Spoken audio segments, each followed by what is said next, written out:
ആലപ്പുഴ ആര്യാട് കൊലപാതകം. സുഹൃത്തിൻ്റെ കുത്തേറ്റ് യുവാവ് മരിച്ചു. ആര്യാട് മുരിയൻവേളി വീട്ടിൽ അജിയുടെ മകൻ അച്ചു എന്ന് വിളിക്കുന്ന 24 വയസ്സുള്ള അഖിലാണ് കൊല്ലപ്പെട്ടത്. ആലപ്പുഴ ആര്യാട് കൊലപാതകം. സുഹൃത്തിൻ്റെ കുത്തേറ്റ് യുവാവ് മരിച്ചു. ആര്യാട് പഞ്ചായത്ത് 8-ാം വാർഡ് മുരിയൻവേളിയിൽ അജിയുടെ മകൻ അച്ചു എന്ന് വിളിക്കുന്ന 24 വയസ്സുള്ള അഖിലാണ് കൊല്ലപ്പെട്ടത്.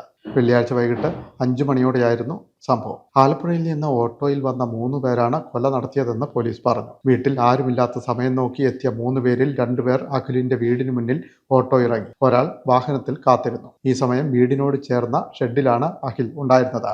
അതിനകത്ത് കയറിയ 2 പേർ അഖിലിനെ 3 തവണ കുത്തിയ ശേഷം മടങ്ങിയപ്പോൾ ഓട്ടോക്കാരൻ രക്ഷപ്പെട്ടിരുന്നു. പിന്നീട് മൂവരും അടുത്ത ജംഗ്ഷനിലെത്തി മറ്റൊരു ഓട്ടോറിക്ഷയിൽ കയറി രക്ഷപ്പെട്ടെന്ന് പോലീസ് പറഞ്ഞു. ഇവർ ആലപ്പുഴ റെയിൽവേ സ്റ്റേഷനിലെത്തി ട്രെയിനിൽ കയറിപ്പോയെന്നാണ് സൂചന. ഓടിക്കൂടിയ നാട്ടുകാർ അഖിലിനെ ആലപ്പുഴയിലെ സ്വകാര്യ ആശുപത്രിയിൽ എത്തിച്ചെങ്കിലും മരണം സംഭവിച്ചു. സംഭവവുമായി ബന്ധപ്പെട്ട് കായംകുളം കേന്ദ്രീകരിച്ച് ലഹരി വിൽക്കുന്ന സംഘത്തിന്റെ തലവൻ ഷൽജു എന്ന് വിളിക്കുന്ന ഷൽജാദിനെ പോലീസ് തിരയുന്നുണ്ട്. സംഘാംഗങ്ങളെപ്പറ്റി സൂചന ലഭിച്ചതായി ആലപ്പുഴ നോർത്ത് പോലീസ് പറഞ്ഞു. മഞ്ജുഷയാണ് അഖിലിന്റെ മാതാവ്. അമൽ സഹോദരൻ. അഖിലിനെ കൊലപ്പെടുത്തിയ സംഭവത്തിൽ സുഹൃത്ത് പോലീസ് കസ്റ്റഡിയിലെന്നും സൂചനയുണ്ട്.